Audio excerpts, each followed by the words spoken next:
Peggy 16.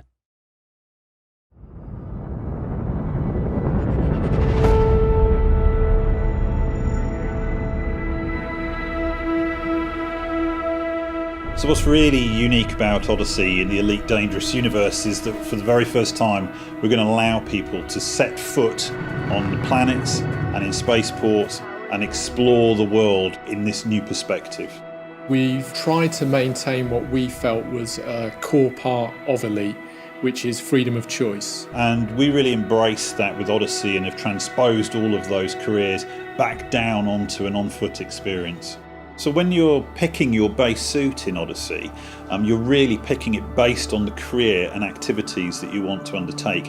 Each of the suits has its own strengths and weaknesses. So for instance, there'll be a suit that skews towards exploration, a suit that skews towards combat, and also a suit which you might want to wear if you were to go scavenging, hunting through wrecks to find bits of equipment that might be useful to you. Odyssey will provide players with a clear choice. They're free to take missions, either from mission boards or mission givers, or players can go out and explore. So we allow the player to disembark at outposts, planet ports, spaceports. So all of these are great places to find work and undertake missions, but also now you can go to our new settlements, which are a kind of more Dust Bowl Wild West towns that you'd find on the edges of civilization. When you find these settlements, I think you'll want to travel into them and see what the lay of the land is, see what options and opportunities they offer, and decide which way you're going to play. With Odyssey, for the first time, we'll have fully modelled and fully animated characters appearing in game, and they will feel part of the universe and extend the narrative that's there.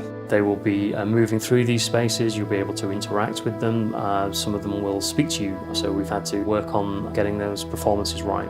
It's a whole new way of exploring the game. You'll hear the settlement, how alive it is. You'll hear announcers, you go into buildings and the soundscape changes.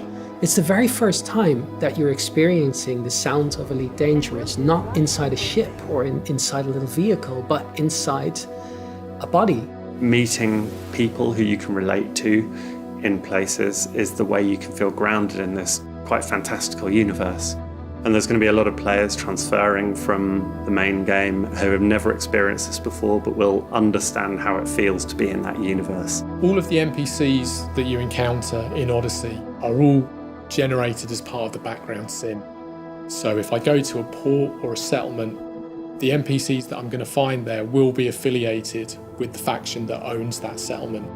So we're driving some personality into our NPCs via the background sim connection, and I think that's an amazing addition. One of our new features and new characters works for a corporation called Apex Interstellar. Players will be able to book journeys to and from ports within jump range. This gives a way for those players to actually move around the galaxy for a relatively cheap fee and experience gameplay away from the ports themselves. So within the on-foot gameplay, the primary way of earning credits is to actually undertake missions and obviously complete them successfully. But you can also do some slightly more nefarious acts. Maybe you'll go to settlements and steal items and sell them onto the black market. Or you could become an explorer and collect samples from our new organic life. With Odyssey, we've worked really hard to maintain player agency. We want players to have the choice about how they play Elite.